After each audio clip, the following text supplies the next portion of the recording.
अब आते हैं। हेलो दोस्तों, हम आने से पहले हम आपको बता दें कि हम घटना चक्र पढ़े हैं दृष्टि का। ठीक है, हम ऑलरेडी घटना चक्र 2 बार रिवाइज कर चुके हैं, आज तीसरी बार रिवीजन है। ठीक है, और ये घटना चक्र जल्दी जल्दी चलेगा क्योंकि धीरे धीरे ही चल रहे हैं। ऐसा नहीं है कि कोई कुछ भी चीज़ें छोड़ते हुए चल रहे हैं। बस इतना सा है कि बार बार ईयरली मतलब वार्षिक घटना चक्र है, वार्षिक दृष्टि की बुक है करंट अफेयर्स की। ठीक है, तो उसको हम बार बार रिवीज कर रहे हैं जिससे कि आने वाले समय में जब कोई आप एग्ज़ाम दें, कोई परीक्षा दें, तो आपको कुछ भी छूटे ना। तो स्वच्छ सर्वेक्षण 2022, तो 1 अक्टूबर 2022 को राष्ट्रपति द्रौपदी मुर्मू ने स्वच्छ सर्वेक्षण 2022 के परिणाम घोषित किए थे। इसके साथ ही भारत मिशन शहरी 2, ठीक है, भारत मिशन शहरी शहरों का शहरी 2 की प्रथम वर्षगांठ को मनाया गया। स्वच्छ सर्वेक्षण 2022 में 43,054 शहरों का आकलन किया गया। तो ये कितने शहरों का आकलन किया गया? 4354। ठीक है, जिसमें से 62 छावनी और 91 गंगा किनारे बसेस है, ठीक है, या नगर शामिल। इस प्रकार स्वच्छ सर्वेक्षण का यह 7वां संस्करण है। विश्व का सबसे बड़ा शहरी स्वच्छ सर्वेक्षण अर्बन सैनिटाइजेशन सर्वे बन गया है, सैनिटेशन सर्वे बन गया है ये भारत का। और ये जो स्वच्छ सर्वेक्षण है ये कौन सा नंबर का संस्करण है? तो 7वां संस्करण है। विश्व का सबसे बड़ा शहरी स्वच्छ सर्वेक्षण बन गया है। अब इसके जो तथ्य हैं मुख्य उनको देखेंगे कि स्वच्छ सर्वेक्षण 2022 में राष्ट्रीय स्तर समग्र रूप से 1 लाख से अधिक जनसंख्या श्रेणी पर लगातार 6वीं बार इंदौर को भारत का सबसे स्वच्छ शहर यानी क्लीनेस्ट सिटी घोषित किया गया है। शीर्ष 10 शहरों की रैंकिंग 1 लाख से अधिक जनसंख्या श्रेणी में है। शीर्ष 10 शहरों की रैंकिंग 1 लाख से अधिक जनसंख्या श्रेणी में है। देखो इंदौर जो मध्य प्रदेश में है, MP में है, तो वो उसको रैंक 1 मिला है स्वच्छ सर्वेक्षण में। उसके बाद आता है सूरत जो गुजरात में, उसको रैंक 2 मिली है। नवी मुंबई है महाराष्ट्र की, जिसको तीसरा नंबर मिला है। विशाखापट्टनम जो आंध्र प्रदेश का है उसको चौथा नंबर मिला है। विजयवाड़ा आंध्र प्रदेश को 5वां और भोपाल मध्य प्रदेश को 6वां। तिरुपति आंध्र प्रदेश को 7वां और मैसूर कर्नाटक को 8वां नंबर मिला है रैंक। तो नई दिल्ली जो कि भारत की कैपिटल है उसको 9वां स्वच्छ सर्वेक्षण में 9वीं रैंक मिली है।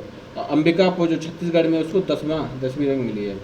शीर्ष 5 शहर जो 1 लाख से अधिक जनसंख्या श्रेणी में, उनमें से आंध्र प्रदेश, कर्नाटक, दिल्ली और छत्तीसगढ़, नोएडा प्रमुख है। जिसमें से आंध्र प्रदेश का तिरुपति को रैंक 1 मिली है क्योंकि ये 1 लाख से अधिक जनसंख्या वाला है, 1 लाख से 10 लाख के बीच में। कर्नाटक का मैसूर है वो स्वच्छ सर्वेक्षण में सबसे दूसरे नंबर पर आता है क्योंकि 1 लाख से 10 लाख से जनसंख्या के बीच में है, इसीलिए बड़े शहरों में आता है। नई दिल्ली को तीसरी रैंक मिली है। अंबिकापुर जो छत्तीसगढ़ में है उसको 4था रैंक मिला है और नोएडा को 5वां मिला है रैंक। इस श्रेणी में ईटानगर जो अरुणाचल प्रदेश को अंतिम स्थान यानी 382वां स्थान प्राप्त हुआ। ईटानगर कहाँ पे है? तो ईटानगर अरुणाचल प्रदेश में है। ठीक है, आगे बढ़ते हैं। और इसको कौन सा नंबर मिला है? 382वां नंबर मिला है।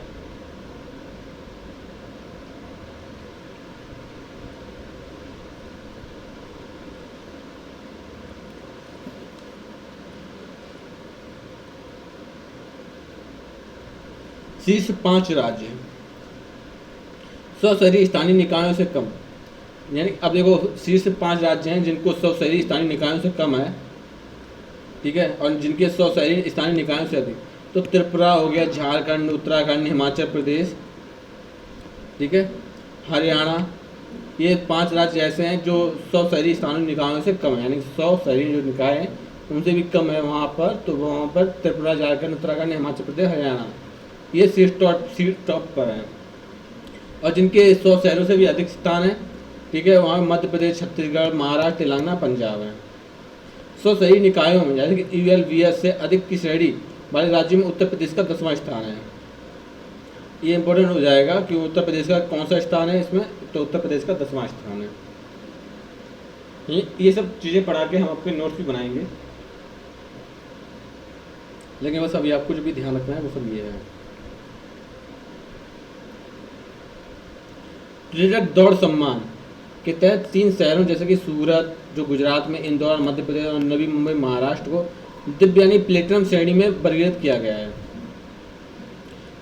प्रेरक दौड़ सम्मान के तहत 3 शहरों जैसे कि सूरत, इंदौर, नवी मुंबई को प्लेटिनम श्रेणी में वर्गीकृत किया गया है। गोल्ड जिसको अनुपम श्रेणी में बोला जाता है को में कुल 46 यानी 86 शहर शामिल किए गए हैं। सिल्वर जो उज्ज्वल श्रेणी में आएगा उसमें 121 शहर शामिल किए गए हैं। ब्रॉन्ज उदित श्रेणी में जो इसमें 38 शहर शामिल किए गए हैं। कॉपर जो आरोही श्रेणी में कुल 13 शहर शामिल किए गए हैं। अब प्रेरक दौड़ सम्मान के तहत गोल्ड अनुपम श्रेणी में उत्तर प्रदेश के गौतम बुद्ध नगर को शामिल किया गया है। इसके अतिरिक्त सिल्वर यानी उज्ज्वल श्रेणी में प्रदेश के 2 शहरों जैसे कि मथुरा हो गया, अमरुआ, गजरौला शामिल है। इंदौर ने भारत के पहले 7 स्टार कचरा मुक्त शहर इंदौर ने भारत के पहले 7 स्टार कचरा मुक्त शहर India first 7 star garbage free city के रूप में उभर कर अपनी स्थिति को मजबूत किया है। जबकि 6 शहरों जैसे कि सूरत हो गया, भोपाल, मैसूर, नवी मुंबई, विशाखापत्तनम, तिरुपति को 5 स्टार कचरा मुक्त शहरों के रूप में प्रमाणित किया गया है। कचरा मुक्त शहरों जैसे कि GFC की स्टार रेटिंग प्रोटोकॉल के तहत गाजियाबाद और लखनऊ को 3 स्टार शहरों के रूप में प्रमाणित किया गया है। कचरा मुक्त शहरों GFC की स्टार रेटिंग प्रोटोकॉल के तहत गाजियाबाद एवं लखनऊ को 3 स्टार शहरों के रूप में प्रमाणित किया गया है। तिरुपति आंध्र प्रदेश को सफाई मित्र सुरक्षा चुनौती में सर्वश्रेष्ठ शहर का पुरस्कार दिया गया है। तिरुपति आंध्र प्रदेश को सफाई मित्र सुरक्षा चुनौती सर्वश्रेष्ठ शहर पुरस्कार दिया गया है। शीर्ष 5 गंगानगर देखो, ये 1 लाख से कम, ये है 1 लाख से ज़्यादा। तो देखो बिजनौर उत्तर प्रदेश शीर्ष जिसकी 1 लाख से कम जनसंख्या है, तो वो बिजनौर शहर है जो कि उत्तर प्रदेश में है। ठीक है, कन्नौज हो गया, गढ़मुक्तेश्वर हो गया, सुल्तानगंज ये बिहार का है और कर्णप्रयाग उत्तराखंड का। 3 लिए गए हैं 1 लाख से कम जनसंख्या वाले, तो बिजनौर, कन्नौज और गढ़मुक्तेश्वर। उसका 1 लाख से अधिक जनसंख्या वालों में देखो हरिद्वार उत्तराखंड, वाराणसी उत्तर प्रदेश, ऋषिकेश उत्तराखंड, प्रयागराज उत्तर प्रदेश, मुंगेर बिहार।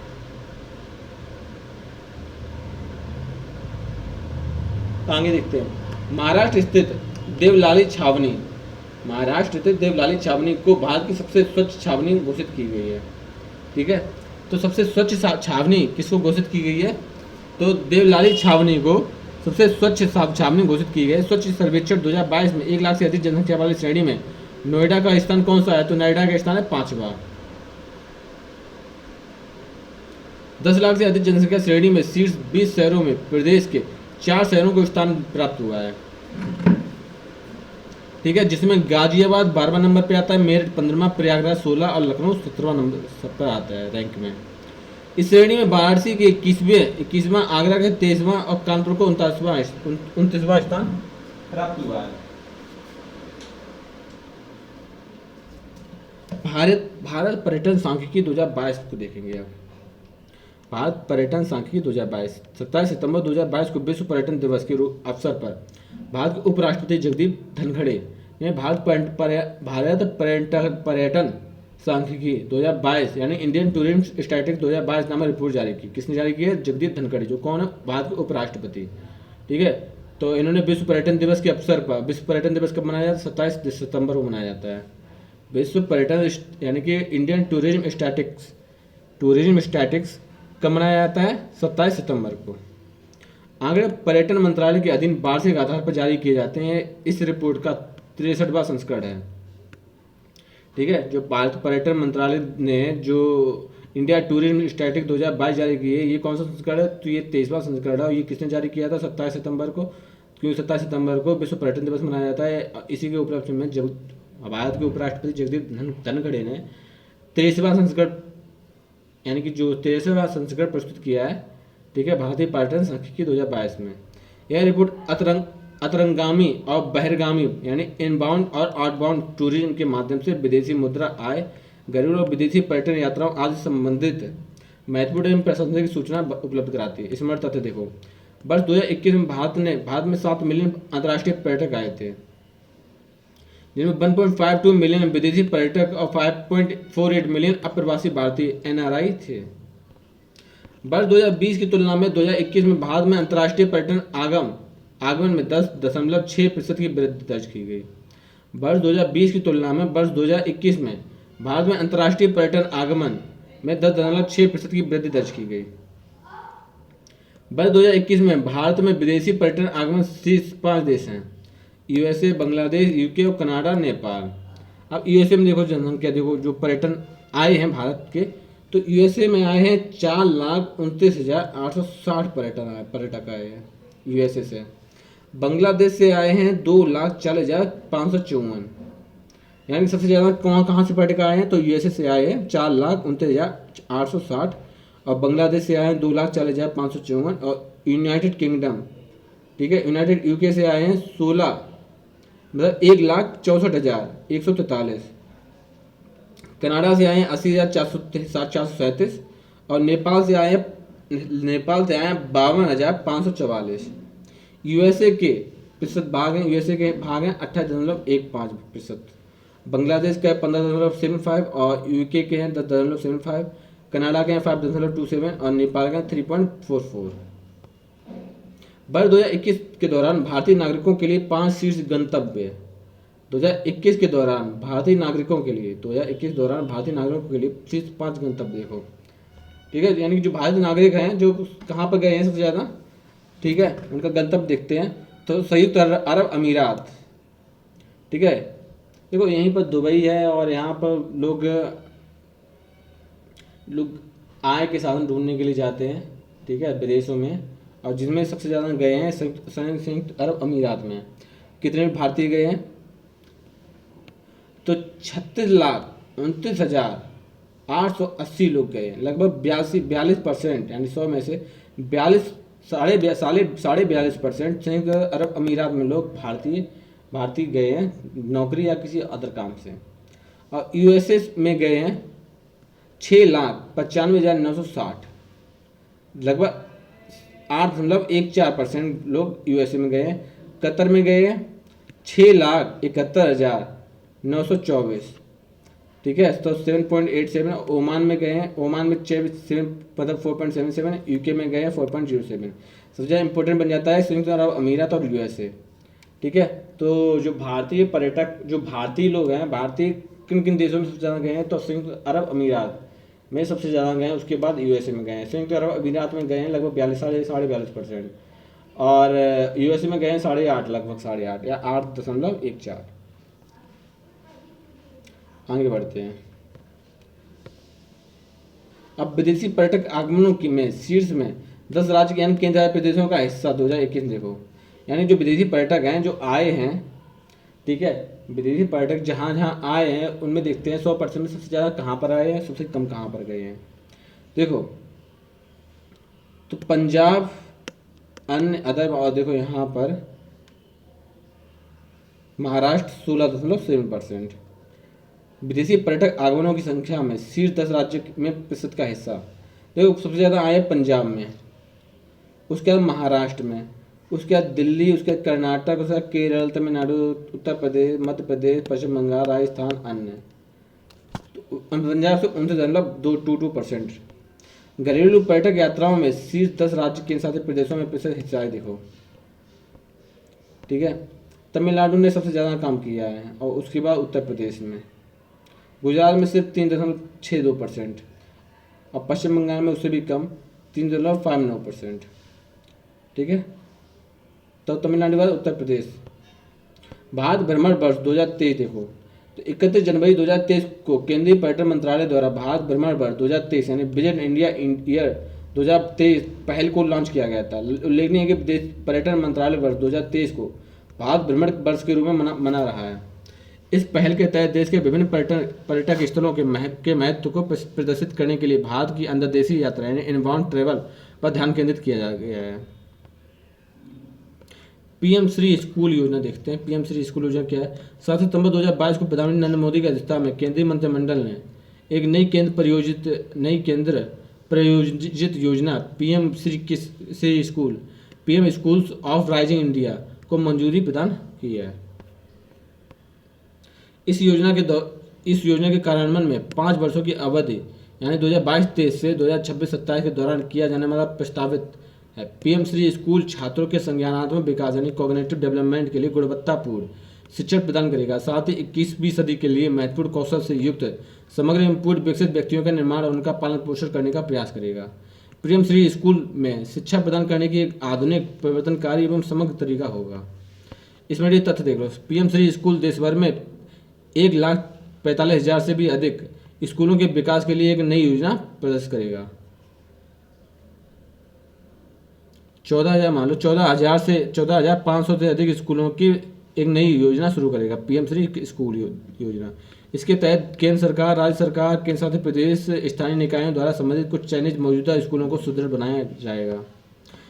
ये स्कूल आदर्श या नमूना स्कूल के रूप में कार्य करेंगे और राष्ट्रीय शिक्षा नीति 2022-2020 के सभी घटकों को प्रदर्शित करेंगे। साथ ही अपने निकटवर्ती अन्य स्कूलों को मार्गदर्शन परामर्श प्रदान करेंगे। पीएम श्री स्कूल को ग्रीन स्कूल के रूप में विकसित किया जाएगा। पीएम श्री स्कूल को ग्रीन स्कूल के रूप में प्रदर्शित किया जाएगा। इसके तहत पर्यावरण अनुकूल पहलुओं जैसे कि सौर पैनलों, एलईडी लाइट्स, प्राकृतिक खेती युक्त पोषण वाटिका, अपशिष्ट प्रबंधन, वेस्ट मैनेजमेंट इत्यादि को शामिल किया जाएगा।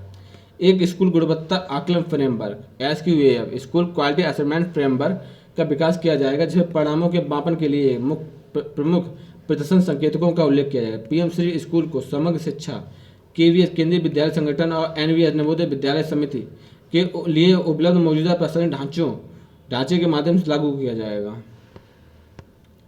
पीएम स्कूल ऑफ एक्सीलेंस देखते हैं।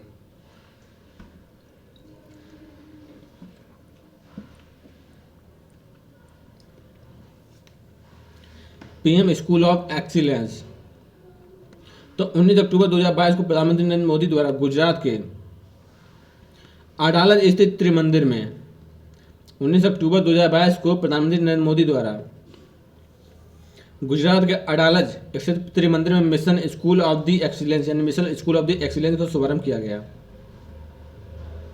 इस मिशन का उद्देश्य गुजरात में शिक्षा की बुनियादी ढांचों को सुदृढ़ बनाना था। इस मिशन का परिकल्पना 10,000 करोड़ रुपए की परिव्यय के साथ की गई थी। यह मिशन विश्व बैंक द्वारा आंशिक रूप से वित्त पोषित है। कौन सा? Mission school of the excellence. आगे बढ़ते हैं, नमस्ते योजना देख लेते हैं। नमस्ते योजना क्या है?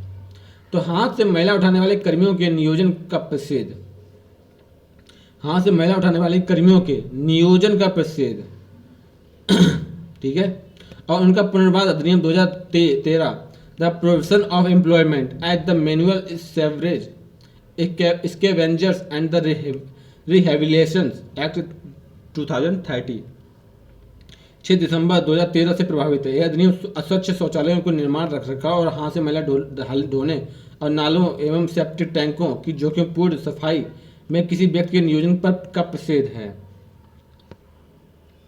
उपयुक्त प्रावधानों के बावजूद अभी भी व्यक्तियों को बिना किसी सुरक्षा उपकरणों एवं सुरक्षा सावधानियों के नालों एवं सेप्टिक टैंकों की सफाई हेतु नियोजित किया जा रहा है। आवासन एवं शहरी कार्य मंत्रालय यह सुनिश्चित करने के लिए प्रतिबद्ध है कि सभी भारतीय शहर मार्च 2023 तक स्वयं को सफाई में सुरक्षित घोषित करें। 17 अगस्त 2022 को केंद्र सरकार द्वारा नमस्ते योजना को लॉन्च किया गया। नमस्ते का पूर्ण रूप है मशीनीकृत Namaste national action for mechanized sanitation ecosystem यानी मशीनीकृत स्वच्छ स्वास्थ्य तंत्र के लिए राष्ट्रीय कार्यवाही एक केंद्रीय क्षेत्र की योजना है। यह योजना सामाजिक न्याय आधिकारिक मंत्रालय और आवासन एवं शहरी कार्य मंत्रालय की संयुक्त पहल है। नमस्ते योजना के वर्तमान चरण में 500 शहरों जैसे 500 शहरों में अमृत शहरों को कवर करते हुए को शामिल किया गया है। इस योजना को 360 करोड़ रुपए के परिव्यय के साथ 4 वर्षों यानी 2022 से 23 और 2025 से 26 की अवधि के लिए अनुमोदित किया गया है। नमस्ते योजना का उद्देश्य निम्न प्रमुख परिणामों का प्रयोग करता है। भारत में स्वच्छ कार्य के कारण किसी की मौत ना हो, स्वच्छता कार्य के कारण किसी की मौत ना हो, स्वच्छता संबंधी सभी कार्य कुशल श्रमिकों यानी स्किल्ड वर्कर्स द्वारा संपादित किए जाने चाहिए। किसी भी सफाई कर्मचारी का मानव मल पदार्थ के सीधे संपर्क में नहीं आना चाहिए। स्वच्छ कर्मचारियों को स्वयं सहायता समूह में एकत्र करना चाहिए और उन्हें स्वच्छता उद्यम चलाने का अधिकार प्रदान करना चाहिए। सभी सीवर एवं सेप्टिक टैंक कर्मचारियों की पहुंच वैकल्पिक आजीविका अल्टरनेटिव लेवलहुड तक होना। राष्ट्रीय सफाई कर्मचारी वित्तीय विकास निगम NSKFDC नमस्ते योजना हेतु कार्यान्वित एजेंसी होगी। संरचना के शीर्ष पर राष्ट्रीय नमस्ते निगरानी इकाई यानी नेशनल, ठीक है, नेशनल नमस्ते मॉनिटरिंग यूनिट होगी जो NSKFDC के प्रबंध निदेशक के अधीन होगी। राज्य सरकार द्वारा राज्य नमस्ते निदेशक के रूप में एक उपयुक्त अधिकारी का चयन किया जाएगा जो राज्य नमस्ते प्रबंधन इकाई का प्रमुख होगा। SNMU। मंडला पहला कार्यात्मक रूप से साक्षर जिला। मंडला पहला कार्यात्मक रूप से साक्षर जिला। यूनेस्को के अनुसार कार्यात्मक साक्षर किसी व्यक्ति के उन सभी गतिविधियों में संलग्न होने की क्षमता को संदर्भित करता है जिसमें उसके समूह या समुदाय के प्रभावी रूप से कार्य करने के लिए साक्षरता की आवश्यकता होती है और उसे अपने तथा अपने समुदाय के विकास के लिए पढ़ने लिखने गणना और उपयोग जारी रखने में सक्षम बनाती है। इसमें तथ्य देख लो। 15 अगस्त 2022 को मध्य प्रदेश के आदिवासी बहुल जिला मंडला, ठीक है, कहाँ, मंडला मध्य प्रदेश कार्यात्मक रूप से पूर्ण साक्षर जिला यानी फंक्शनली लिटरेट डिस्ट्रिक्ट घोषित किया गया है। ज्ञातव्य है कि इस उपलब्धि के साथ मंडला भारत का पहला कार्यात्मक रूप से साक्षर जिला बना गया है। जिला प्रशासन द्वारा महिला साक्षरता संपूर्ण साक्षरता के लिए वर्ष 2020 में से मंडला में महिला ज्ञानालय और निरक्षरता से आज़ादी अभियान संचालित किया जा रहा है।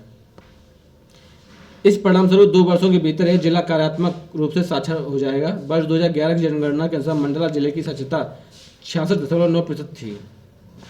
मंडला जिले की पुरुष साक्षरता दर 77.5% और महिला साक्षरता दर 56.4% थी। 2011 की जनगणना के अनुसार मध्य प्रदेश की साक्षरता 69.3% है।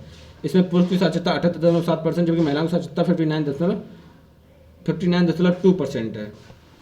2011 की जनगणना के अनुसार भारत की साक्षरता दर 73% थी जिसमें पुरुष साक्षरता दर 80.9% और महिला साक्षरता दर 64.6% थी। भारत सरकार द्वारा देश में साक्षरता दर बढ़ाने के लिए किए गए प्रयास देखो। सर्व शिक्षा अभियान 2021 से 2001 से 2 वैध साक्षरता में वृद्धि के लिए साक्षर भारत मिशन की शुरुआत 2019 में की गई। समग्र शिक्षा योजना वित्तीय वर्ष 2025-26 तक के लिए लागू। राष्ट्रीय शिक्षा नीति 2020 आई। न्यू इंडिया लिटरेसी प्रोग्राम ने भारत साक्षरता कार्यक्रम को वित्त वर्ष 2022-27 की अवधि के लिए मंजूर किया गया। अब आते हैं स्माइल 75। केंद्रीय सामाजिक न्याय एवं अधिकारिता मंत्रालय द्वारा स्माइल नामक एक छतरी योजना यानी अम्ब्रेला स्कीम प्रतिपादित की गई। स्माइल का पूर्ण रूप आजीविका उद्यम हेतु लाभान्वित व्यक्तियों की सहायता यानी सपोर्ट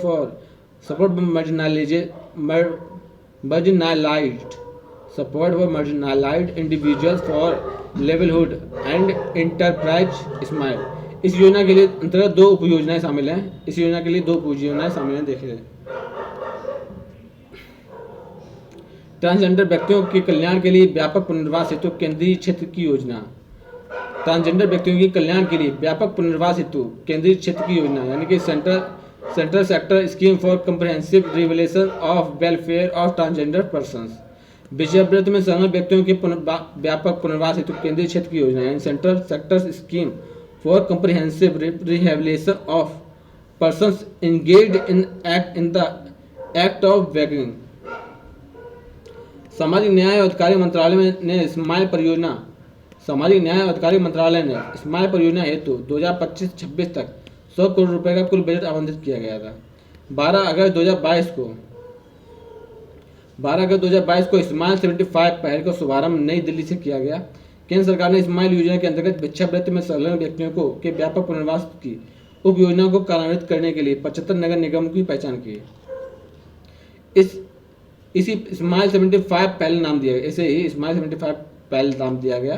ठीक है, फिर से देखो। केंद्र सरकार ने स्माइल योजना के अंतर्गत भिक्षावृत्ति में संलग्न व्यक्तियों के व्यापक पुनर्वास के लिए की उप योजना को कार्यान्वित करने के लिए 75 नगर निगमों की पहचान की। इसे ही स्माइल 75 पहल नाम दिया गया। स्माइल 75 पहल के तहत 75 नगर निगम विभिन्न गैर सरकारी संगठनों NGO तथा अन्य हितधारकों के सहयोग से भिक्षावृत्ति में संलग्न व्यक्तियों के लिए कोई व्यापक कल्याणकारी उपाय संचालित करेगा। इस पहल का कार्यान्वयन सामाजिक न्याय और अधिकारिता मंत्रालय ministry of social justice empowerment द्वारा किया गया। इस पहल के निम्न उद्देश्य निराश्रयता और भिक्षावृत्ति। निराश्रयता है डेस्टिट्यूशन और भिक्षावृत्ति बेगरी को समस्या को दूर करना। देश के शहरों, कस्बों और नगर पालिका क्षेत्रों को भिक्षावृत्ति से मुक्त करना, विभिन्न हितधारकों की समन्वित गतिविधियों के माध्यम से भिक्षावृत्ति के काम में लगे लोगों के लिए व्यापक पुनर्वास की एक रणनीति तैयार करना। जनगणना के अनुसार भिक्षावृत्ति में संलग्न व्यक्तियों की सर्वाधिक संख्या पश्चिम बंगाल 81,000 है, 81,244। इस दृष्टि में उत्तर प्रदेश का 65,835 द्वितीय स्थान रहा है। ज्ञातव्य के मार्च 2023 में नागपुर, महाराष्ट्र में भिखारी मुक्त शहर यानी बेगर फ्री सिटी नामक एक नई पहल प्रारंभ की गई थी। गतिशक्ति विश्वविद्यालय,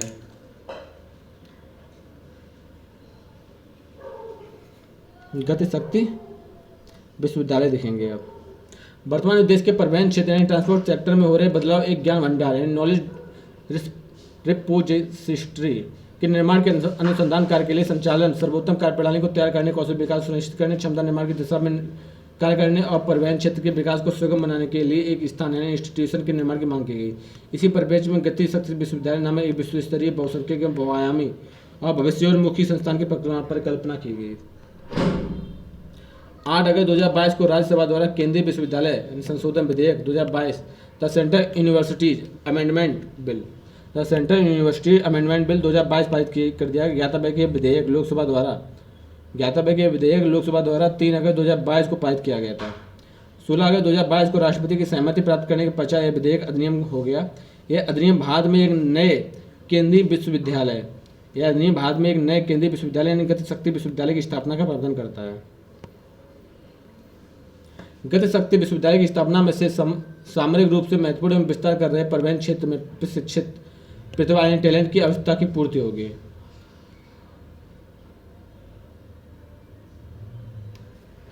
वर्ष 2022 का यह अधिनियम केंद्रीय विश्वविद्यालय अधिनियम 2009 से संशोधित करता है। वर्ष 2022 के अधिनियम के माध्यम से राष्ट्रीय रेल एवं परिवहन संस्थान बड़ौदा गुजरात को गतिशक्ति विश्वविद्यालय में प्रबंधित किए जाने का प्रावधान किया गया। उल्लेखनीय है कि राष्ट्रीय रेल एवं परिवहन संस्थान NRTI यानी national rail and transport institute वर्ष 2018 में स्थापित एक डीम्ड विश्वविद्यालय है।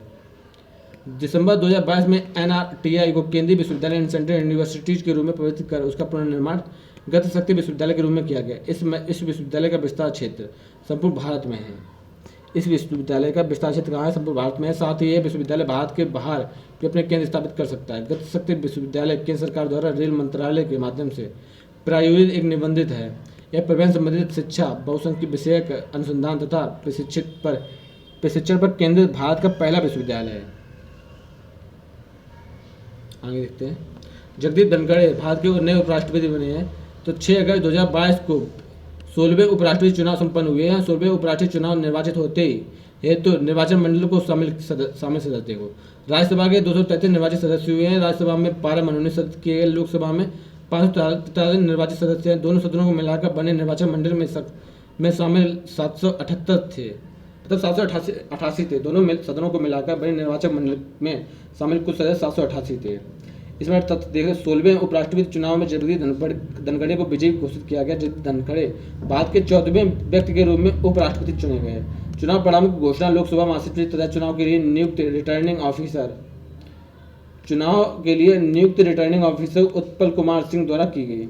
उल्लेखनीय है कि उपराष्ट्रपति पद के चुनाव हेतु राजग गठबंधन ने जगदीप धनखड़ को अपना उम्मीदवार बनाया था, जबकि संयुक्त विपक्ष ने भारतीय राष्ट्रीय कांग्रेस की मार्गरेट अल्वा को अपनी उम्मीदवार बनाया था।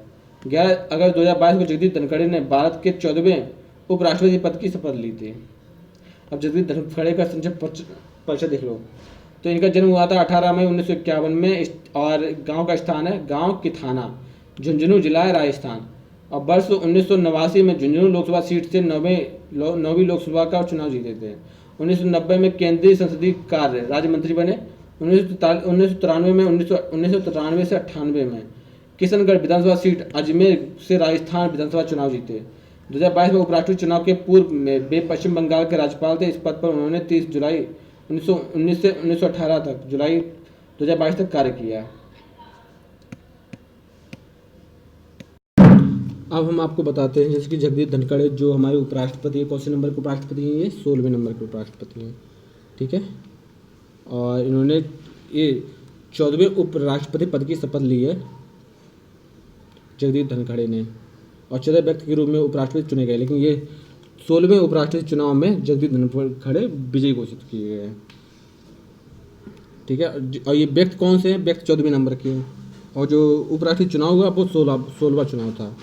अब उपराष्ट्रपति की जो हमारे संविधान में उनके लिए प्रक्रिया हैं उसके लिए हम देखेंगे। ठीक है, तो उसके लिए देखो हमने एक ट्रिक तैयार की है आपके लिए। तो ट्रिक इस तरह से है, हमको दिखाते हैं। उसका निकास शनि है। ठीक है, ये ट्रिक देखो, इस ट्रिक को याद रखना पड़ेगा आपको। यहाँ पर देखते हैं, उसका निकास शनि है। ठीक है, शनि है, उसका निकास शनि है। ठीक है, ऊ से उपराष्ट्रपति, उपराष्ट्रपति, सा से सभापति, सभापति, ना से निर्वाचन। ठीक है, का से कार्य, और ये देखो ये है कार्य और ये वो है कार्यकाल, ये है कार्य और ये है कार्यकाल। ठीक है, सात से शपथ, ना से निर्वहन, ना से यहाँ देखो निर्वहन,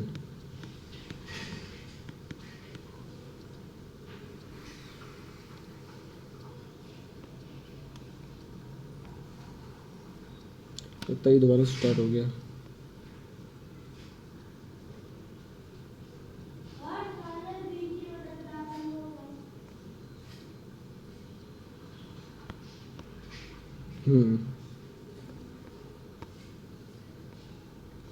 ना से क्या है? निर्वहन। अब हम आपको आर्टिकल के तौर पर समझाते हैं। तो उपराष्ट्रपति के कौन से आर्टिकल में है? उपराष्ट्रपति का पद 63 में, सभापति, और उपराष्ट्रपति ही सभापति होगा राज्यसभा का। ठीक है, ये किस में है? 64 में। ठीक है, इतनी चीज़ें आपको समझ में आ रही हैं? आगे देखते हैं। तो उपराष्ट्रपति ही उपराष्ट्रपति राज्यसभा का सभापति होगा, ये 64 में कहा गया है। और उसका कार्यकाल, कार्य के बारे में बताया गया है कि जब राष्ट्रपति, ये 65 आर्टिकल 65 में है, अनुच्छेद 65 में, कि राष्ट्रपति की अनुपस्थिति में जो कार्यवाहक राष्ट्रपति होगा वो उपराष्ट्रपति होगा।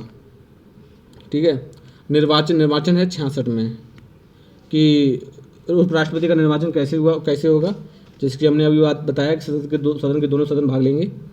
और कार्यकाल, उसका टाइम पीरियड क्या होगा। ठीक है, और सा से शपथ, और ना से निर्वहन, यानी कि वो अपने कर्तव्यों का निर्वहन किस तरह करेगा, ये सब बातें कही गई हैं। तो कितना तो हमने आपको समझा दिया है कि फिर से देखो, उसका निकास शनि है, उसका निकास शनि है, ये उपराष्ट्रपति का की अनुच्छेद है, उसका निकास शनि है। अब उस उपराष्ट्रपति यानी कि उपराष्ट्रपति का पद, और उस सा से सभापति, उपराष्ट्रपति सभापति होगा, का से कार्य। ठीक है, उपराष्ट्रपति राष्ट्रपति के अनुपस्थिति में कार्यवाहक राष्ट्रपति बनेगा। ठीक है, उसका निर्वाह, उसका निकास शनि है। ना से निर्वाचन उसका कैसे होगा, और उसका निकास, का से कार्य, का से क्या है? का से है उसका, का से कार्यकाल। ठीक है, और सा से यहाँ पर शायद सा नहीं लिखा है। ठीक है, उसका निकास।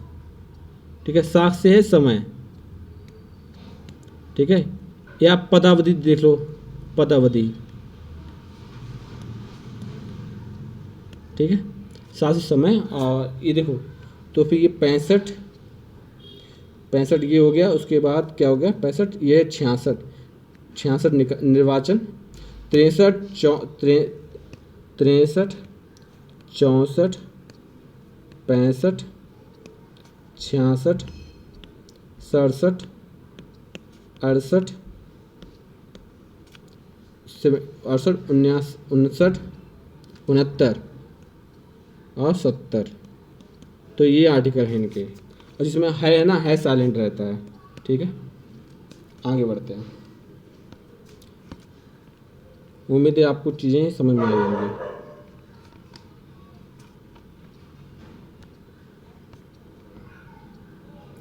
बुरहानपुर, अब आते हैं बुरहानपुर। पहला हर घर जल प्रमाणित किया जाने वाला जिला है बुरहानपुर। ठीक है, हर घर जल चिन्हित करने वाला पहला जिला कौन सा बना है? पहला जिला बना है बुरहानपुर।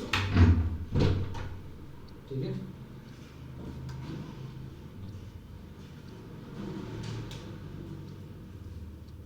तो 15 अगस्त 2019 को 73वें संविधान दिवस स्वतंत्रता दिवस के अवसर पर प्रधानमंत्री नरेंद्र मोदी ने लाल किले के प्राचीर से अपने स्वतंत्रता दिवस संबोधन में जल जीवन मिशन की घोषणा की थी। उल्लेखनीय है कि अगस्त को 2019 से ही भारत सरकार राज्यों की भागीदारी में जल जीवन मिशन हर घर जल को कार्यान्वित कर रही है। यह मिशन जल शक्ति मंत्रालय के अंतर्गत संचालित है। मिशन का मुख्य उद्देश्य वर्ष 2024 तक क्या है? वर्ष 2024 तक देश के प्रत्येक ग्रामीण घर में जल से पर्याप्त एवं नियमित रूप से शुद्ध जल, हर घर जल की आपूर्ति का प्रावधान करना है। इस बार तथ्य देख लो। 22 जुलाई 2022 को मध्य प्रदेश का बुरहानपुर जिला देश का पहला हर घर जल यानी हर घर जल प्रमाणित किया गया। तो बुरहानपुर जिला कहाँ पर है? तो बुरहानपुर जिला है मध्य प्रदेश में। ठीक है, और ये यही प्रमाणित किया गया मध्य प्रदेश का जिला बुरहानपुर हर घर जल जिला प्रमाणित किया गया। और ये किसने प्रमाणित करने के लिए कहा था? जो 73वां स्वतंत्रता दिवस था, ठीक है, तब उन्होंने 15 अगस्त को, ठीक है, हर घर जल, नरेंद्र मोदी जो हमारे प्रधानमंत्री हैं, उन्होंने कहा था उन्होंने जल शक्ति मिशन मंत्रालय के अंतर्गत, ठीक है, ये शुरू किया था। फिर से देखो, तो 15 अगस्त 2019 को 73वां स्वतंत्रता दिवस के अवसर पर नरेंद्र मोदी ने लाल किले के प्राचीर से अपने स्वतंत्रता दिवस संबोधन में जल जीवन मिशन की घोषणा की थी। उल्लेखनीय है कि अगस्त 2019 से ही भारत सरकार ने राज्यों की भागीदारी में जल जीवन मिशन हर घर जल को कार्यान्वित कर रही। यह जो मिशन है वो जल शक्ति मंत्रालय के अंतर्गत संचालित किया जाता है। मिशन का मुख्य उद्देश्य 2024 तक देश के प्रत्येक ग्रामीण घर में जल से पर्याप्त एवं नियमित रूप से शुद्ध जल, हर घर जल की आपूर्ति का प्रावधान करना होगा। 22 जुलाई 2022 को मध्य प्रदेश का बुरहानपुर जिला देश का पहला हर घर जल प्रमाणित जिला बना है। उल्लेखनीय है कि इसके अंतर्गत अब तक गोवा के 2, ठीक है, इसके अंतर्गत अब तक गोवा के 2, दादरा एवं नागर एवं दमन द्वीप के 3, अंडमान एवं निकोबार द्वीप के 3, गुजरात के 9, हरियाणा के 22, हिमाचल प्रदेश के 1, जम्मू कश्मीर का 1, पुडुचेरी के 2, पंजाब के 23 एवं तमिलनाडु के 1 जिले को हर घर जल प्रमाणित जिला घोषित किया है। 11 अप्रैल 2023 तक देश के कुल 68 जिले हर घर जल प्रमाणित जिलों के रूप में घोषित किए जा चुके हैं। गौरतलब है कि बुरहानपुर के सभी 254 गाँवों के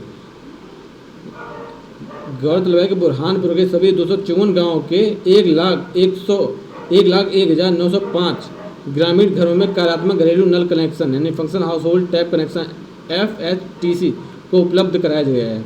उल्लेखनीय है कि जिले के सभी 254 गाँवों में से प्रत्येक गांव के लोगों ने ग्राम सभा द्वारा पारित एक प्रस्ताव के माध्यम से अपने गांव को हर घर जल घोषित किया है। सभी 254 गाँव में ग्राम जल एवं स्वच्छता समिति यानी village water and sanitation committee VWSC का गठन किया गया है। राज्य स्तर पर गोवा, तेलंगाना, पंजाब, गुजरात, हरियाणा ने राज्य के सभी घरों में 100% नल कनेक्टिविटी प्रदान की है। वहीं केंद्राधिकृत प्रदेश पुडुचेरी, अंडमान निकोबार द्वीप समूह, दादरा एवं नागर हवेली, दमन एवं दीव के सभी घरों में 100% नल कनेक्टिविटी प्रदान की गई है।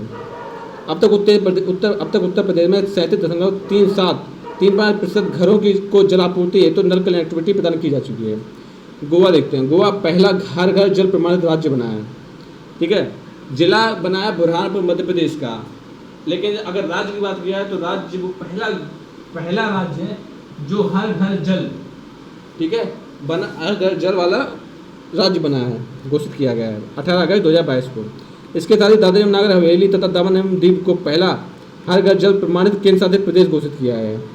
गोवा एवं दादरा एवं नागर हवेली और दमन एवं दीव के सभी जिलों, ब्लॉकों, पंचायतों, गाँव आदि में नल के पानी की आपूर्ति 100% की जा चुकी है। आगे देखते हैं। भारत नवाचार सूचकांक 2021, भारत नवाचार सूचकांक 2021, ठीक है। नीति आयोग ने अक्टूबर 2019 में भारत नवाचार सूचकांक के प्रथम संस्करण का लॉन्च किया था, ठीक है। जो भारत 2019 में लॉन्च किया था प्रथम संस्करण, जो भारत में राज्य स्तर पर नवाचार परितंत्र का विश्लेषण करने और उसे बढ़ावा देने के लिए उपयोगी साधन है। इस सूचकांक के दो मुख्य आयाम यानी डायमेंशंस के अंतर्गत दो सूचीबद्ध किए गए, इनेबलर्स। इस सूची में नवाचार हेतु किए गए इनोवेशन इनपुट को इनेबलर्स के माध्यम से मापा गया है। इसके अंदर निम्न 5 स्तंभ यानी पिलर्स हैं: मानव पूंजी, निवेश, ज्ञानकर्मी, व्यापारिक परिवेश, सुरक्षा एवं विधिक परिवेश। तो मानव पूंजी ह्यूमन कैपिटल, निवेश इन्वेस्टमेंट, ज्ञानकर्मी नॉलेज वर्कर्स, व्यापारिक परिवेश बिजनेस एनवायरनमेंट, सुरक्षा एवं विधिक परिवेश सेफ्टी लीगल एनवायरनमेंट। प्रदर्शन एवं परफॉर्मेंस में किसी अर्थव्यवस्था के अंतर्गत संचालित नवाचार संबंधी गतिविधियों के परिणाम यानी रिजल्ट और आउटपुट को इस शीर्षक के तहत शामिल किया गया है। इसमें शामिल प्रदर्शन संबंधी 2 स्तंभ है: ज्ञान निर्गत और ज्ञान प्रसार, नॉलेज आउटपुट और नॉलेज डिफ्यूजन। उपयुक्त सातों स्तंभ कुल 66 संकेतकों पर आधारित है। स्पष्ट है कि भारत नवाचार सूचकांक 2021 के फ्रेमवर्क संयोजन फ्रेमवर्क कंपोजिशन में कुल 66 संकेतक इनवेलर्स के तहत 50 एवं परफॉर्मेंस के तहत 16 संकेत शामिल हैं। इनवेलर्स और प्रदर्शन इन दोनों पैमानों में किसी राज्य या केंद्र शासित प्रदेश को प्राप्त स्कोर के औसत के आधार पर उसके समग्र नवाचार स्कोर की गणना की जाती है। अब याद रखने वाली तथ्य देख लो। 21 जुलाई 2022 को नीति आयोग द्वारा भारत नवाचार सूचकांक यानी 2021 इनोवेशन इंडेक्स 2021 जारी किया गया है। कब जारी किया? 21 जुलाई 2022। किसने जारी किया है? नीति आयोग द्वारा। इस सूचकांक का तृतीय संस्करण है, यह इस सूचकांक का तृतीय संस्करण। इस रिपोर्ट को तैयार करने में गुरुग्राम स्थित institute for competitiveness IFC institute of competitiveness ज्ञान भागीदारी एंड नॉलेज पार्टनर के रूप में शामिल है। इस सूचकांक में भारत की सभी 28 राज्यों और 8 केंद्र शासित प्रदेशों को शामिल किया गया है। राज्यों के शासित प्रदेशों को पुनः 3 श्रेणियों में विभक्त किया गया है: बड़े राज्य, छोटे राज्य, मध्यम राज्य, यानी बड़े राज्य, मध्यम राज्य और छोटे राज्य, ठीक है। या बड़े राज्य, उत्तर पूर्वी और पहाड़ी राज्य, केंद्र शासित प्रदेश एवं शहरी राज्य, ठीक है। गोवा को एक राज्य होने के बावजूद उसके छोटे आकार के केंद्र शासित प्रदेशों एवं शहरी राज्यों की श्रेणी में वर्गीकृत किया गया है। बड़े कर्नाटक स्कोर 18.01 प्रथम स्थान पर तथा छत्तीसगढ़ स्कोर 10.97 अंतिम 17वें स्थान पर रहा है। बड़े राज्यों की दृष्टि में कौन सा प्रथम स्थान पर रहा है? कर्नाटक, और छोटा और अंतिम रहा है छत्तीसगढ़। और छत्तीसगढ़ कौन से स्थान पर रहा है? 17वें स्थान पर। उत्तर पूर्वी पहाड़ी राज्यों में नवाचार के संदर्भ में मणिपुर को स्कोर मिला है 19.37%, 19.37 का 37 रैंक मिली है का प्रतिशत सबसे प्रथम स्थान पर रहा है, जबकि नागालैंड को स्कोर मिला है 11 का अंतिम 10वें स्थान पर रहा है। केंद्र शासित प्रदेशों एवं शहरी राज्यों की श्रेणी में चंडीगढ़ का स्कोर मिला है 27.88 को प्रथम स्थान केंद्र शासित प्रदेशों में, जबकि लद्दाख इसको 5.91 को अंतिम 9वें स्थान पर प्राप्त हुआ है। आगे बढ़ते हैं। भारत नवाचार सूचकांक 2021 के 5 सबसे बड़े राज्य: कर्नाटक है 18.01, तेलंगाना है 17.66, हरियाणा है 16.35, महाराष्ट्र है 16.06, तमिलनाडु है 15.69। अब भारत नवाचार सूचकांक 2021 में शीर्ष 5 उत्तरी पूर्वी एवं पहाड़ी राज्य देखो: मणिपुर, उत्तराखंड, मेघालय। मणिपुर में 19.37, उत्तराखंड में 17.67, मेघालय में 16 और हिमाचल प्रदेश 10वें स्थान पर रहा है। भारत नवाचार सूचकांक 2021 शीर्ष 5 केंद्र शासित प्रदेशों एवं शहरी राज्य देखो: चंडीगढ़ 27.88, दिल्ली है 27 और अंडमान एवं निकोबार द्वीप है 17.29। आगे बढ़ते हैं। भारत नवाचार सूचकांक 2021 के बड़े राज्यों की श्रेणी में उत्तर प्रदेश का 7वां स्थान प्राप्त हुआ है। ये काफी ज्यादा इंपॉर्टेंट है, ठीक है। भारत नवाचार सूचकांक 2021 के में बड़े राज्यों की श्रेणी में उत्तर प्रदेश का 7वां स्थान है नवाचार, ठीक है। इसको कितना अंक प्राप्त हुआ है? 14.22, जबकि पिछले वर्ष से 9वां स्थान प्राप्त हुआ था। इस प्रकार इनेबलर्स घटक के संदर्भ में बड़े राज्यों में उत्तर प्रदेश का 11वां स्थान प्राप्त हुआ है, जबकि प्रदर्शन घटक के संदर्भ में यह 5वां स्थान है।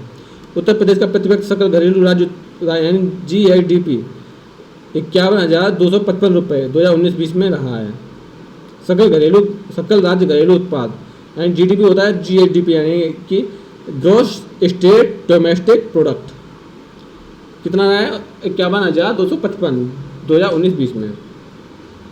वैश्विक नवाचार सूचकांक यानी GII ग्लोबल इनोवेशन इंडेक्स में भारत का प्रदर्शन देख लो। 2015 में GII स्कोर किया था और GII रैंक मिली थी तो 2015 में 31 स्कोर किया था और जो रैंक थी वो 81 रैंक थी। GII में यानी कि GII में शामिल कुल देश थे 141। अब जो अभी का देखते हैं तो 2022 में इसको, ठीक है, भारत को, ठीक है, भारत का प्रदर्शन देख लेते हैं। तो 2022 में 36.6 स्कोर किया था और इसको स्थान प्राप्त हुआ 44वां, और टोटल देश शामिल थे 132। 2021 देख लो तो 36.4 और स्कोर किया था और रैंक मिली उसको 46 और टोटल देश थे 132। बुंदेलखंड एक्सप्रेस भी देखते हैं। उत्तर प्रदेश ने बुंदेलखंड क्षेत्र यानी विशेष रूप से चित्रकूट, बांदा, हमीरपुर, जालौन जैसे आर्थिक रूप से कम विकसित जिलों के सर्वांगीण विकास हेतु बुंदेलखंड एक्सप्रेस वे का निर्माण संकल्प किया था। इस एक्सप्रेस वे के निर्माण से बुंदेलखंड क्षेत्र में आगरा लखनऊ एक्सप्रेस वे एवं यमुना एक्सप्रेस वे के माध्यम से राष्ट्रीय राजधानी क्षेत्र दिल्ली से जुड़ गया। अब इसमें ही तथ्य देख लो। 16 जुलाई 2022 को प्रधानमंत्री नरेंद्र मोदी ने उत्तर प्रदेश के जालौन जिले के उरई तहसील के कैथेरी गांव से बुंदेलखंड एक्सप्रेस वे का उद्घाटन किया था। विदित हो कि प्रधानमंत्री द्वारा 29 फरवरी 2020 को इस एक्सप्रेस वे का शिलान्यास किया गया था। इस एक्सप्रेस वे का निर्माण उत्तर प्रदेश एक्सप्रेसवेज औद्योगिक विकास Uttar Pradesh expressways industrial development authority UPEIDA द्वारा किया गया था। जो एक्सप्रेस वे का निर्माण, ठीक है, किसके द्वारा किया गया था? UPEIDA यानी कि Uttar Pradesh expressway industrial development authority. और किसने? प्रधानमंत्री नरेंद्र मोदी ने जालौन जिले में, ठीक है, का उद्घाटन किया था उत्तर प्रदेश। इसकी कुल अनुमानित लंबाई कितनी है? तो 296.07 किलोमीटर। इसकी कुल अनुमानित लंबाई कितनी है? 296.07 किलोमीटर।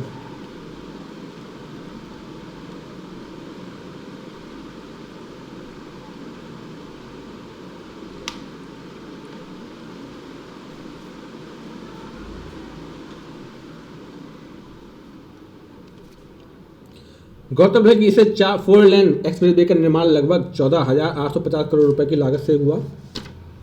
भविष्य में 6 लेन तक भी विस्तारित किया जा सकता है। इसका प्रारंभ जनपद चित्रकूट में राष्ट्रीय राजमार्ग 35 इसका प्रारंभ स्थान जनपद चित्रकूट में राष्ट्रीय राजमार्ग 35 पर भरतकूप के निकट एवं समाप्ति स्थान जनपद इटावा के ग्राम कुदरैल के निकट है।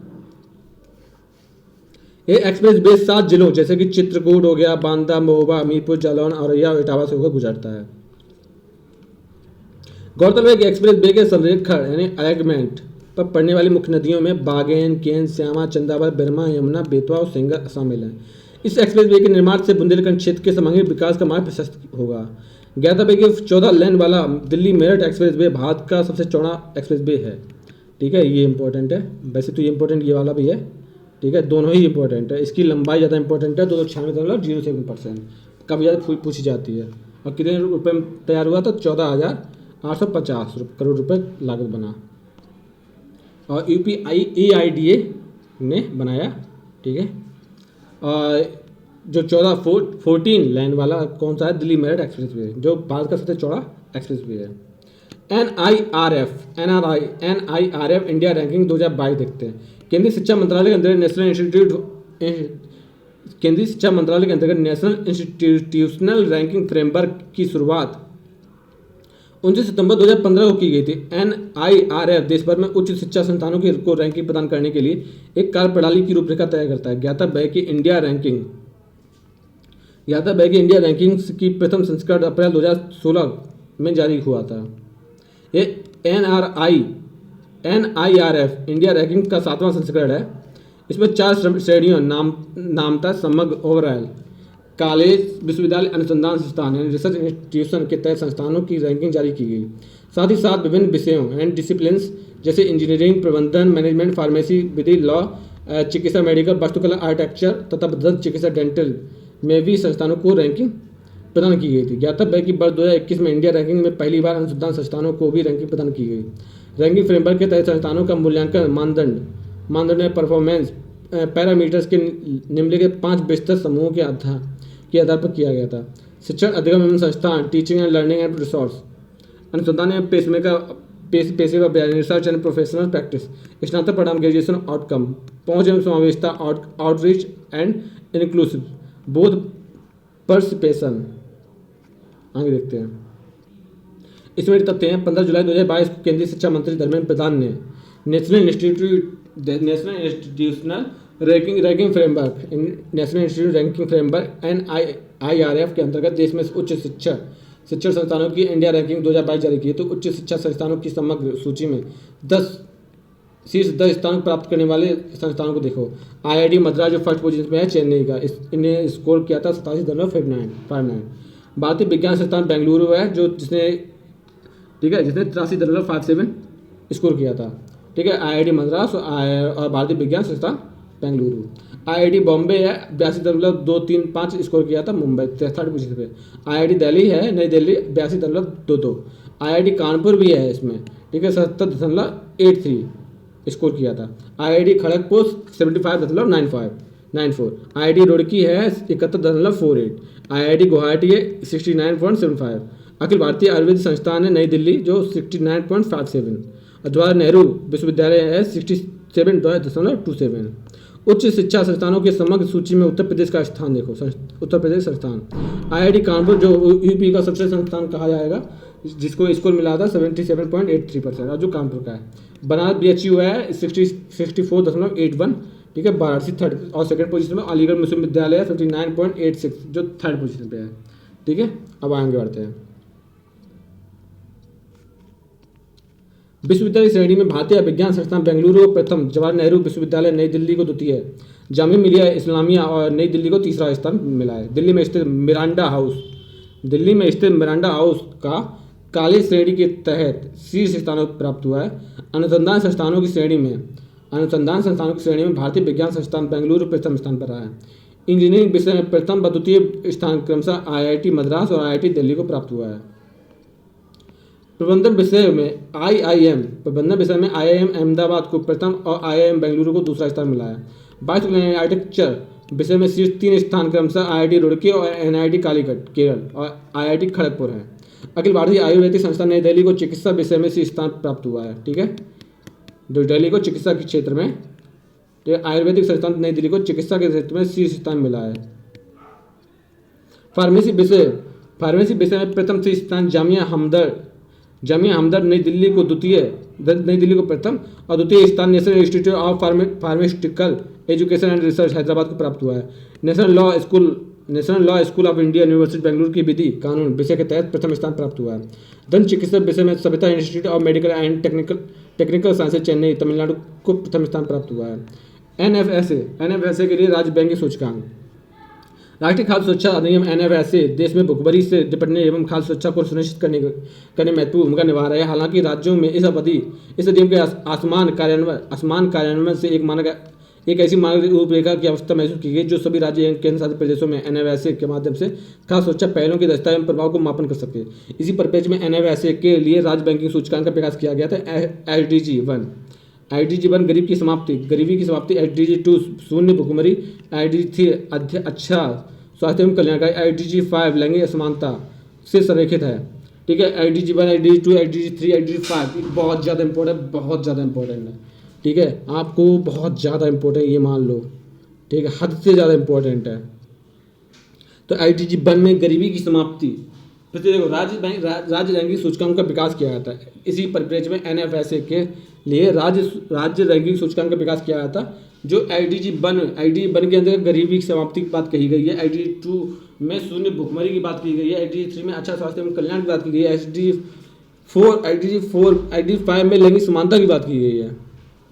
ठीक है, तो गरीबी, फिर से देखो, गरीबी की समाप्ति, भुखमरी की समाप्ति, अच्छा स्वास्थ्य एवं कल्याण। देखो गरीबी समाप्त हो जाएगी तो भुखमरी की समस्या है वो भी समाप्त हो जाएगी। गरीबी समाप्त हो गई, भुखमरी की समस्या समाप्त हो गई तो अच्छा स्वास्थ्य और कल्याण का विकास होगा और लैंगिक असमानता बढ़ेगी। असमानता नहीं, लैंगिक समानता। तो CLT बनी है। SDG 1 में गरीबी की समाप्ति पहले आप करोगे। ठीक है, SDG 2 में भुखमरी को शून्य कर दोगे और SDG 3 में जब गरीबी समाप्त हो गई, भुखमरी शून्य हो गई, फिर क्या होगा, फिर स्वास्थ्य के लिए ध्यान दिया जाएगा। ठीक है, 83 में। और फिर जब स्वास्थ्य भी ठीक हो गया तो लैंगिक जो समानता है ना वो आएगी, ना कि असमानता बढ़ेगी। यानी जो पुरुष और महिलाएं, ठीक है, उनकी जो संख्या है ना वो लगभग इक्वल में आ जाएगी। ठीक है, जैसे कि अभी 1000 पर 912 महिलाएं हैं ना, वो सब सेफ्टी से नहीं रहेगा। अगर 1000 पुरुष हैं तो 1000 महिलाएं भी इसी तरह से आगे बढ़ेंगी। ठीक है, तो हमने देख लिया है, अब आगे बढ़ते हैं। अब इसमें तथ्य देखो, 5 जुलाई 2022 को नई दिल्ली में भारत में खाद्य एवं पोषण सुरक्षा food and nutrition security of India विषयों पर राज्य के सभी प्रदेशों में खाद्य मंत्रियों के सम्मेलन का आयोजन किया गया है। आगे बढ़ते हैं। सम्मेलन के दौरान राष्ट्रीय खाद्य सुरक्षा अधिनियम the national food security act NFSA के लिए राज्य बैंकिंग सूचकांक स्टेट रैंकिंग इंडेक्स यह इस सूचकांक का पहला संस्करण फर्स्ट एडिशन है। खाद्य एवं सार्वजनिक वितरण विभाग ने इस सूचकांक को विकसित किया है। समान श्रेणी के राज्यों के सभी प्रदेशों में द्वारा प्राप्त रैंक और स्कोर देख लेते हैं।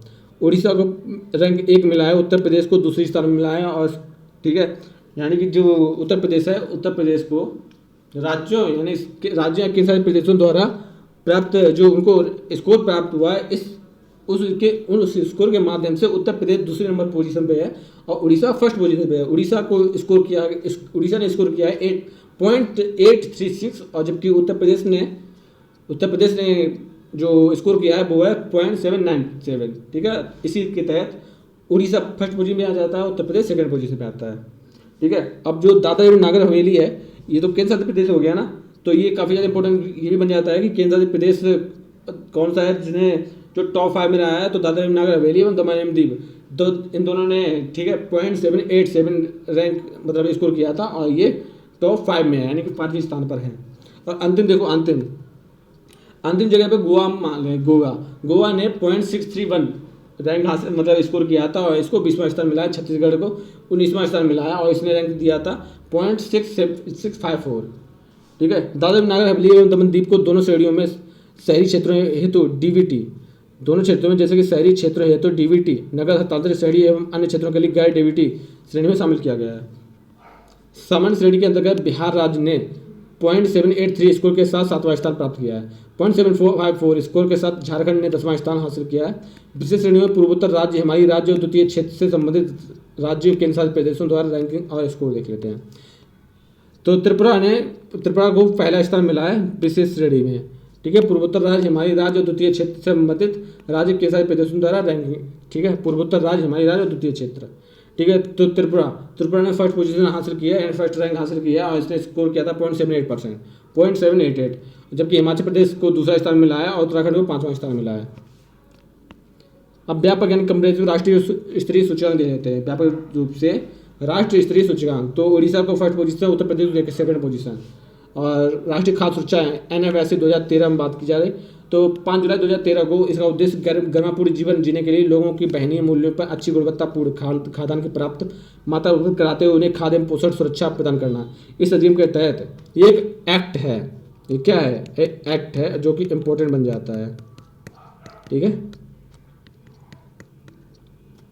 तो इस अधिनियम के तहत 50% तक ग्रामीण जनसंख्या में एवं 50% तक शहरी जनसंख्या आच्छादित होगी जिन्हें लक्षित सार्वजनिक वितरण प्रणाली TPDS के अंतर्गत सब्सिडी युक्त मूल्यों पर खाद्यान्न प्राप्त हो गए। अतः पात्र व्यक्ति प्रति व्यक्ति 5 किलोग्राम खाद्यान्न यानी चावल 3 रुपये किलो, गेहूँ 2 रुपये किलो, मोटे अनाज 1 रुपये दर से प्राप्त करे गए। 16वां राष्ट्रपति चुनाव देखते हैं। संविधान के अनुच्छेद 16वां राष्ट्रपति चुनाव, संविधान के अनुच्छेद 62 में प्रावधान है कि पदासीन राष्ट्रपति का कार्यकाल समाप्त होने से पहले ही नए राष्ट्रपति का निर्वाचन कर लिया जाएगा। ठीक है, जब राष्ट्रपति का अनुच्छेद देखेंगे तो राष्ट्रपति के अनुच्छेद के अंतर्गत जैसे कि एक ट्रिक के तहत आप याद कर सकते हो, अगर आपको याद नहीं है तो पकान यहाँ पे नाला। ठीक है, आगे बढ़ते हैं। वो एक मिनट, वो नहीं है, वो पैजनी अपनी नाला है, लेकिन ये वो है पकाने कोका द्वयोदशम, जो राष्ट्रपति के एक ट्रिक बनाई गई है। पकाने कोका द्वयोदशम जो राष्ट्रपति के अनुच्छेदों के बारे में वर्णित करता है। ठीक है, तो 16वां राष्ट्रपति चुनाव, तो संविधान में अनुच्छेद 62 में प्रावधान है कि पदासीन राष्ट्रपति पदासीन राष्ट्रपति का कार्यकाल समाप्त होने से पहले ही नए राष्ट्रपति के निर्वाचन की प्रक्रिया पूरी कर ली जाएगी। भारतीय राष्ट्रपति के चुनाव अप्रत्यक्ष निर्वाचन प्रणाली के माध्यम से एक आदर्श नमूना है। संविधान के अनुच्छेद 54 के तहत राष्ट्रपति का निर्वाचन ऐसे निर्वाचक मंडल यानी इलेक्शन कॉलेज के सदस्य करते हैं। ठीक है, निर्वाचक मंडल करते हैं। सदन के दोनों सदनों के निर्वाचित सदस्य करते हैं। राज्य की विधानसभाओं यानी राष्ट्रीय राजधानी क्षेत्र दिल्ली पुडुचेरी की विधानसभाओं सहित 70वें संविधान संशोधन 1992 से 1 जून 1995 से लागू से के निर्वाचित सदस्य शामिल होंगे। लोकसभा राज्यसभा की विधानसभा के मनोनीत सदस्य राष्ट्रपति चुनाव के निर्वाचन मंडल में शामिल नहीं होंगे। संविधान के अनुच्छेद 55(3) के तहत राष्ट्रपति निर्वाचन अनुपातिक प्रतिनिधित्व पद्धति के अनुसार एकल संसदीय मत यानी सिंगल ट्रांसफरेबल वोट द्वारा होता है और ऐसे निर्वाचन में मतदान गुप्त होता है। आगे बढ़ते हैं। अब इसमें तथ्य देखो, संविधान द्वारा प्रदत्त इन्हीं व्यवस्थाओं के तहत जुलाई 2022 में 16वां राष्ट्रपति चुनाव हुआ था। ठीक है, 2022 में कौन सा चुनाव हुआ था? 16वां राष्ट्रपति चुनाव हुआ था। कब हुआ था? जुलाई 2022 में। भारत के नए राष्ट्रपति के रूप में 15वें के निर्वाचन हेतु 16वें राष्ट्रपतीय चुनाव संबंधी अधिसूचना 15 जून 2022 को जारी की गई। तो भारत निर्वाचन आयोग द्वारा 16वें राष्ट्रपति चुनाव के लिए राज्यसभा के महासचिव PC मोदी यानी प्रधानमंत्री मोदी, ठीक है, को निर्वाचन अधिकारी यानी PC मोदी है, ये अलग मोदी है, ठीक है, वो नरेंद्र मोदी नहीं है, ये PC मोदी है इनका नाम। तो निर्वाचन अधिकारी यानी रिटर्निंग ऑफिसर नियुक्त किए गए थे। 16वें राष्ट्रपति चुनाव में उम्मीदवारों द्वारा अभ्यर्थिता वापस लेने की अंतिम तिथि के बाद 2 वैध प्रत्याशी चुनाव मैदान में आए। झारखंड के पूर्व राज्यपाल द्रौपदी मुर्मू और पूर्व केंद्रीय मंत्री यशवंत सिन्हा, जिसमें द्रौपदी मुर्मू विजयी हुई और यशवंत सिन्हा हार गए थे। 11 द्रौपदी मुर्मू सत्तारूढ़ राष्ट्रीय जनतांत्रिक गठबंधन यानी राजग की अधिकृत उम्मीदवार रहीं, जबकि यशवंत सिन्हा विपक्षी दल यानी यूनाइटेड अपोजिशन द्वारा समर्थित उम्मीदवार थी। 18 जुलाई 2022 को हुए मतदान के अर्ह कुल 4,796 मतदाताओं में से 7,771 सांसद और 4,025 विधायक में से 99% से अधिक मतदाताओं ने अपना मताधिकार का प्रयोग किया। द्रौपदी मुर्मू को कुल वैध मतों का 64.03% मत प्राप्त हुआ। इस प्रकार द्रौपदी मुर्मू ने भारत के 15वां राष्ट्रपति निर्वाचित हुई। इस प्रकार द्रौपदी मुर्मू भारत की 15वां राष्ट्रपति निर्वाचित हुई। और 25 जुलाई 2022 को सर्वोच्च न्यायालय के तत्कालीन मुख्य न्यायाधीश NV रमन्ना ने द्रौपदी मुर्मू को भारत के नए राष्ट्रपति के रूप में शपथ दिलाई। ठीक है, अब इस टाइम CJI कौन है? इस टाइम CJI हैं जब इस सर्वोच्च न्यायालय के तत्कालीन न्यायाधीश हैं NV रमन्ना, अब हैं चंद्रचूड़। द्रौपदी मुर्मू का जन्म 20 जून 1958 को उड़ीसा के मयूरभंज जिले में हुआ था। द्रौपदी मुर्मू का जन्म कहाँ हुआ था? उड़ीसा में हुआ था और किस जिले में? मयूरभंज जिले में 20 जून। तो यह संथाल जनजाति से हैं और जनजाति समुदाय से राष्ट्रपति बनने वाली पहली व्यक्ति हैं। प्रतिभा देवी सिंह पाटिल यह भारत की राष्ट्रपति बनने वाली दूसरी महिला है। ठीक है, प्रतिभा देवी सिंह पाटिल के बाद यह भारत की राष्ट्रपति बनने वाली दूसरी महिला है, यानी कि जो द्रौपदी मुर्मू है वो भारत की राष्ट्रपति बनने वाली सेकंड नंबर की महिला है, जबकि प्रथम नंबर की यानी प्रथम महिला जो थी जो राष्ट्रपति बनी थी वो उनका नाम था प्रतिभा देवी सिंह पाटिल। वह भारत के राष्ट्रपति के पद पर आसीन होने से पहले होने वाली सबसे 64 वर्षीय व्यक्ति हैं। ठीक है, यह वह भारत की पहली ऐसी राष्ट्रपति हैं जिनका जन्म देश की स्वतंत्रता के बाद हुआ था, द्रौपदी मुर्मू का। वे वर्ष 2015 से 2021 तक झारखंड की 9वीं राज्यपाल के रूप में कार्यरत थी। ठीक है, तो द्रौपदी मुर्मू ने झारखंड के राज्यपाल के रूप में कार्य किया था। 2000 से 2004 तक उड़ीसा सरकार के विभिन्न मंत्रालयों पर कार्यभार संभाला। उड़ीसा सरकार में इनके द्वारा सुशोभित पदों का विवरण बताया। वाणिज्य एवं परिवहन राज्य मंत्री स्वतंत्र प्रभार 6 मार्च 2000 से 6 अगस्त 2002 तक। मत्स्य एवं पशु संसाधन विकास राज्य मंत्री स्वतंत्र प्रभार 6 अगस्त 2002 से 16 मई 2004। राष्ट्रपति चुनाव 2022 राज्य विधानसभा और संसद के दोनों सदनों के निर्वाचित सदस्यों के मतदान का मान देखो। राज्य संघ राज्य क्षेत्र हेतु मतों का कुल मान था, ठीक है, 5,43,231। कितना था मान? 5,43,231। संसद सदस्यों के प्रत्येक मत का मान है कुल सदस्य यानी लोकसभा के 543, राज्यसभा के 233, लोकसभा के 543 और राज्यसभा के 233, टोटल हुए 776। प्रत्येक मत का मान देखो, प्रत्येक मत यानी कि ठीक है 5,43,231 अपॉन 776 यानी कि 700। प्रत्येक मत का मान है 700। तो 776 संसद सदस्यों के मत का कुल मान देखो 700 × 776 यानी कि 5,43,231। ये राष्ट्रपति निर्वाचन में 2022 हेतु कुल निर्वाचन प्रणाली है। विधानसभा के 4033 सांसद बने थे 776, तो टोटल थे 4809। राष्ट्रपति निर्वाचन हेतु 2022 हेतु 4909 मतों का कुल मतदान देखो 5,43,231 प्लस 5,43,200, तो टोटल हुए थे 10,86,431। पुल्लमपारा देश की पहली पूर्ण डिजिटल साक्षर पंचायत बनी है पुल्लमपारा। तो डीजी पुल्लमपारा योजना की शुरुआत 15 अगस्त 2021 को केरल सरकार ने की थी। यह योजना पुल्लमपारा ग्राम पंचायत के लोगों को डिजिटल साक्षर बनाने के लिए प्रारंभ की गई थी। इसे कुटुंबश्री स्वयंसेवक क्षेत्रों में के 5 इंजीनियरिंग कॉलेजों की राष्ट्रीय सेवा योजना इकाई तथा उच्च माध्यमिक विद्यालयों के छात्रों के सहयोग से संचालित किया गया था। इसके तहत डिजिटल रूप से निरक्षर लोगों की पहचान करके उन्हें डिजिटल उपकरणों का उपयोग करने के लिए प्रशिक्षित किया गया था। इसमें तथ्य देखिए, हाल ही में पुल्लमपारा को देश की पहली पूर्ण डिजिटल साक्षर ग्राम पंचायत यानी फर्स्ट फुल्ली लिटरेटी ग्राम पंचायत घोषित किया गया था। यह घोषणा केरल के मुख्यमंत्री पिनराई विजयन ने एक समारोह में की थी। ग्राम पंचायत केरल राज्य के तिरुवनंतपुरम जिले में है। ठीक है, आगे देखते हैं। ज्ञातव्य है कि केरल सरकार द्वारा डिजिटल विभाजन को समाप्त करने के उद्देश्य से केरल फाइबर ऑप्टिकल नेटवर्क, ठीक है, केरल फाइबर ऑप्टिकल नेटवर्क के फोन परियोजना की शुरुआत की थी। उल्लेखनीय है कि जुलाई 2022 में भारत सरकार ने दूरसंचार विभाग ने एफ फोन लिमिटेड को इंटरनेट सेवा प्रदान यानी आईएसपी का लाइसेंस प्रदान किया था, जिसके परिणामस्वरूप केरल अपनी इंटरनेट सेवा बनाने वाला एकमात्र राज्य बना है। केरल देश का वह पहला राज्य जिसने इंटरनेट को मूलभूत अधिकार यानी बेसिक राइट्स घोषित किया है। ज्ञातव्य है कि वर्ष 2017 में भारत सरकार ने ग्रामीण भारत को डिजिटल साक्षर बनाने के उद्देश्य से प्रधानमंत्री ग्रामीण डिजिटल साक्षरता अभियान पीएमजी दिशा को स्वीकृति प्रदान की थी। केरल सवारी देख लेते हैं। उल्लेखनीय है कि केरल सवारी केरल सरकार द्वारा लॉन्च की गई एक ऑनलाइन टैक्सी सेवा है।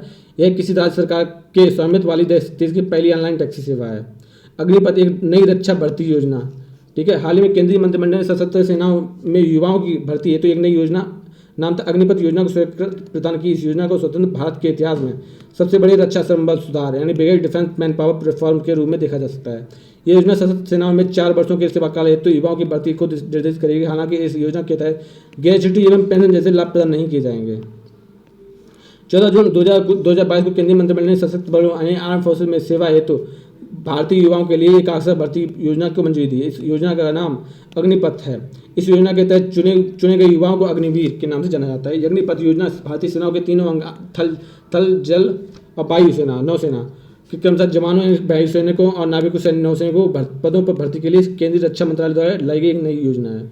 अब इससे इन पदों पर भर्ती के लिए संचालित होने वाली अन्य सभी योजना समाप्त हो जाएंगी। उल्लेखनीय है कि अग्निपथ योजना अफसर रैंक के सैन्य कर्मियों के लिए नहीं है और उनकी भर्ती के लिए मौजूदा अलग अलग प्रक्रिया चलती रहेंगी। यह योजना देशभक्त और प्रेरित युवाओं को 4 वर्ष की अवधि हेतु सशस्त्र बलों में सेवा करने का अवसर प्रदान करती है। योजना के तहत 17.5 वर्ष से 21 वर्ष आयु तक के उम्मीदवार आवेदन के पात्र होंगे। वर्ष 2022 के लिए भर्ती प्रक्रिया हेतु अधिकतम आयु 23 वर्ष की गई थी। ज्ञातव्य भारतीय नौसेना ने अग्निवीरों की भर्ती में महिलाओं को 20% का आरक्षण देने का निर्णय लिया है। अग्निवीरों की भर्ती अखिल भारतीय आधार पर हर वर्ग ऑल इंडिया ऑल क्लास से होगी।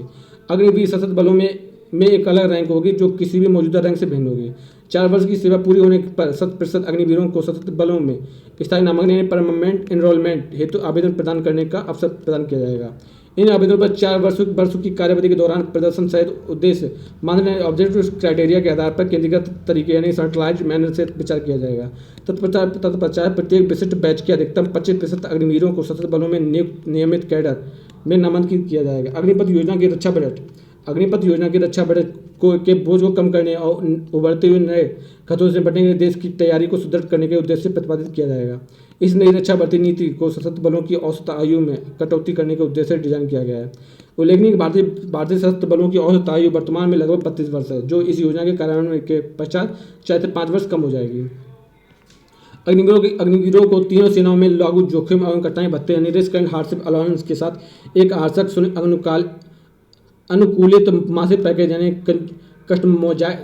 कस्टमाइज्ड मंथली पैकेज दिया जाएगा। 4 वर्ष की कार्यविधि को पूरा होने पर अग्निवीरों को एक मुफ्त सेवा निधि यानी सेवा निधि पैकेज का भुगतान किया जाएगा। सेवा निधि में अग्निवीरों और केंद्र सरकार बराबर का योगदान देगी। यह सेवा निधि अग्निवीरों के लिए तय किए गए अन्य भत्तों, शहादतों एवं दिव्यांगता की स्थिति में मिलने वाले मुआवजे से अलग होगी।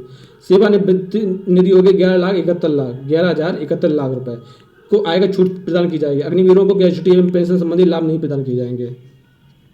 आगे देखते हैं। इसके अतिरिक्त अग्निवीरों को भारतीय सशस्त्र बलों में उनकी कार्यवृत्ति हेतु 48 लाख रुपए की गैर अंशदायी जीवन कवर यानी non contributory life insurance cover प्रदान किया जाएगा। 28 मार्च 2023 को INS चिल्का ओडिशा के में अग्निवीरों में प्रथम बैच की पासिंग आउट परेड का आयोजन किया गया है। 4 वर्ष बाद सेवा मुक्त होने वाले अग्निवीरों के लिए घोषित नौकरी एवं अन्य प्रोत्साहन देख लेते हैं। 4 वर्ष बाद सेवा मुक्त होने वाले अग्निवीरों के लिए घोषित नौकरी एवं अन्य प्रोत्साहन देख लेते हैं। ठीक है, अब प्रोत्साहन गृह मंत्रालय, केंद्रीय सशस्त्र पुलिस बलों यानी CAPF